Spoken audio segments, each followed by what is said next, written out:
The last time I uploaded a cut content video, I gave a like goal for an hour-long video, and that one was absurd. I didn't realize how overly ambitious that was of me. I do apologize for that, so I'm going to drop that like goal. For this video, if we can reach 400 to 500 likes, I will do an hour-long video of cut and removed content on the Bioshock series. So if you enjoy it by the end, be sure to leave a like. Would you kindly subscribe? We are pushing towards 50,000 subscribers. Hopefully we can hit that soon. That will be very, very dandy. And also, if you want to stay up to date with the content, would you kindly hit that bell and turn on all post notifications to never miss a future video or a future live stream. Also, before we get into the video, this weekend on Friday and Saturday, I'm going to be doing a fundraiser stream, both different games, obviously, for Friday and Saturday, where I'll be giving away a signed Carl Hanover Atlas photo, as well as an Oliver Vaquer Robert Lutece photo. So if you're interested, stop by the streams on Friday and Saturday at 4 p.m. Central Standard Time. With that being said, and with this intro going on way too long, let's get into the video today. So originally, we were going to use Atom as a currency within Bioshock. That's before the money aspect was implemented. I'm not sure as to what exactly it would have valued in terms of finances. I assume since Atom literally ran Rapture, it would probably buy you anything and everything you wanted.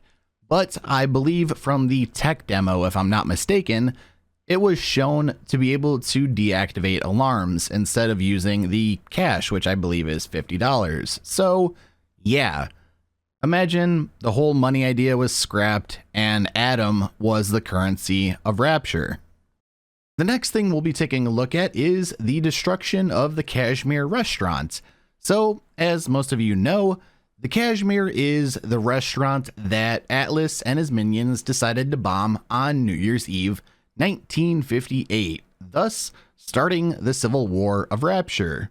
If you want to learn more about the Civil War of Rapture, there will be a card at the top right-hand corner of this screen. I'd highly recommend checking out that video after this one.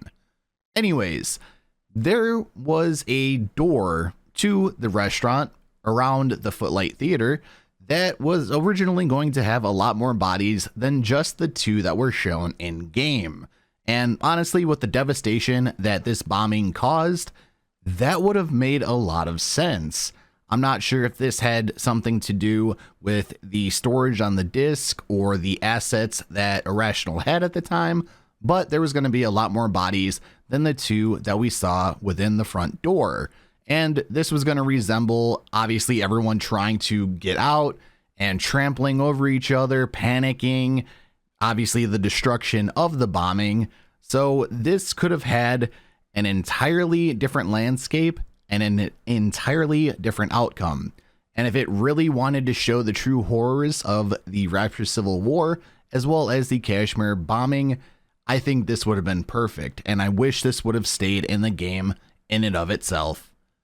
Now here's something that might seem like it's a throwaway or somewhat useless information. Well, actually a lot of the cut and removed content is useless information since we never see it in the game, but we love it nonetheless. So I think this one is more symbolic if anything, and I'll explain what I mean. So originally, during the twist, the "Would you kindly" that's written on the board within the office of Andrew Ryan was going to be in black paint. For what reason? I'm not exactly sure. Obviously, in the finished product, we get it in red paint. And I wonder if that's some sort of symbolism where obviously the "Would you kindly" shows maybe that there's going to be a bloody conflict ahead, or that obviously you're going to have a bloody conflict with Ryan and then with Fontaine. I'm not exactly sure. But this one is really interesting to think about, and I wish I could pick the brains of the developers to kind of understand where they were going with this sort of direction. And obviously, if there is some sort of symbolic meaning behind the red paint, or if they just thought it would look better, simply put.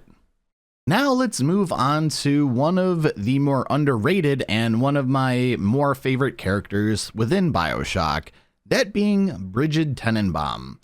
Obviously, she got her own character model, that being a unique character model, in Bioshock 2. However, she was actually supposed to receive a unique character model within the original as well. Unfortunately, due to the budget and time constraints, this wasn't possible. So, as most of you know, they just reused a splicer, and I believe it was a Lady Smith splicer if I'm not mistaken. I can't remember, and I've done the glitch so many times where you can actually kill her, where you can rescue or harvest the first little sister, so I might have to go back and see which type of splicer she is. But yeah, Bridget Tenenbaum was originally going to have her own unique character model, making 4 in total behind Andrew Ryan, Frank Fontaine, and Sander Cohen. So I think that would have been awesome, personally. So the final 3 things I'd like to discuss within the original Bioshock are 3 particular businesses that I find interesting, and unfortunately there's no remnants of them within the game. So the first one is Fontaine Firefighters. Yeah, Fontaine, or in this case Atlas, did it all, but we'll just stick with Frank Fontaine for this instance. So this is going to be a fire department that was actually owned by Fontaine, and obviously it operated within Rapture. The policy was to have swift action in case of emergency. It was cut from the game, obviously, and is kind of a semi-canon business. Unfortunately, we don't see any sort of marketing for it. We don't see any callbacks or anything of that sort. So it is quite unfortunate. The second is Stevenson Spirits, and you guys might know this business as Sinclair Spirits.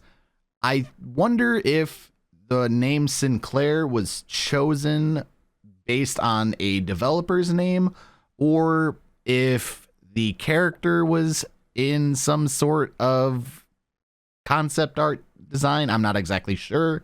I doubt it. But Sinclair Spirits was originally going to be named Stevenson Spirits. So that one, not too big of a deal. I just think it's pretty cool how Sinclair and Sinclair Spirits gets a mention within the original Bioshock. And finally, we have Wellsworth. Now, I believe, and quote me if I'm wrong or correct me if I'm wrong, but I believe there is a callback to this within Burial at Sea Episode 2. So, Wellsworth was going to be a bathysphere company or a bathysphere maker company in Rapture. It was going to be the producer of something called the Seahorse bathysphere model, and this company's slogan was, quote, "simply fathoms above the rest," end quote. Unfortunately, we don't see any bathyspheres really in the game, and the only time we get a real good look at bathyspheres are in Burial at Sea Episode 2, as well as Minerva's Den and parts of Bioshock 2. So let me know what you think. Would you have liked to see these businesses within the game, or do you think that they just wouldn't matter? Let me know down in the comment section below. Now onto some multiverse shenanigans. Let's go back in time in Bioshock Infinite Burial at Sea. Originally, before Elizabeth's primary outfit, which we see within the DLC, was chosen, there was 5 different variants, which would have included things like an evening gown, a hooded cloak, and other similar style of Rapture clothing. Also, within interviews, I'm not exactly sure who conducted these interviews. I'm not sure if it was from Ken Levine himself, some of the concept artists, or just other developers, but she was going to be able to use her tear abilities as well, which would have created an entirely different perspective and experience within Burial at Sea Episode 2, especially during the stealth mode. However, unfortunately, that was cut, and it was for the sake of the quote plot and gameplay reasons. I guess they wanted it to be more stealth based, as Elizabeth ends up moving on. I don't want to ruin it, but she moves on, losing the ability to create tears. So I guess it makes sense, but I still sit here and wonder what Burial at Sea Episode 2 would have been if we could have opened tears like Elizabeth did with her full power. Let me know what you guys think down in the comments. Next up on our list today, we have the early and unused splicer models. You can see on the screen right now, these three women don't even look like splicers at all. In fact, they're pretty dolled up in terms of the makeup, their hair, their clothing. It doesn't look all raggedy like splicers do in Bioshock and Bioshock 2. However, these were ultimately cut, and they were replaced with the ones that wear boxes on their heads, the ones that like to sing, and just ones that look a lot more disheveled, decrepit, run down, junked up, you know what I mean? And these ones I think would have been a huge contrast going from the original Bioshock, seeing all of those splicers, going through a different universe through the multiverse theory of Bioshock Infinite, and seeing splicers like this who still look exactly like humans or just people in general before Adam, and that wouldn't be the case because obviously they would splice up. So this is interesting. I like the look of it. I like the concept of it. However, it was not meant to be, unfortunately. So ladies, gentlemen, and everybody else watching, I'm going to cut this one a little bit short because I don't want to give away all of the cut or removed content just yet. So as a reminder, if we can get this video to 400 to 500 likes, I will make that hour-long episode where I try to squeeze in as much information as humanly possible, along with concept art, interviews, etc. So the ball is in your court. As mentioned earlier, if you are new to the channel and enjoy Bioshock content, or if you watch the videos and come back on the regular and aren't subscribed, why not hit that subscribe button? You're already coming back anyway. And if you enjoy the content, would you kindly leave a like, subscribe if you're new, and ring the bell and turn on all post notifications to never miss a future video or future live stream. Again, fundraiser stream will be on Friday and Saturday. I'll be giving away a signed Carl Hanover photo or Atlas photo with Carl Hanover's signature. And also, I'll be giving away a Robert Lutece photo signed by Oliver Vauquer. So hopefully I'll see you guys there. If you want to stay up to date with me, the best ways to do so are my social medias and my Discord server, which I will put down in the description below, along with all of my social media links. That way you guys can stay up to date with me, talk to me outside of YouTube, or just ask questions if you'd like to. Also, a couple of videos will be popping up on the screen here shortly. I would highly recommend checking those out, and it would be very much appreciated. So with that being said, thank you all so very much for watching today's video. Thank you for 36,000 subscribers. We are almost to 50,000, which is absolutely insane, and I appreciate you all. With that being said, take care, stay safe, and I will talk to you all in the next video. Bye guys.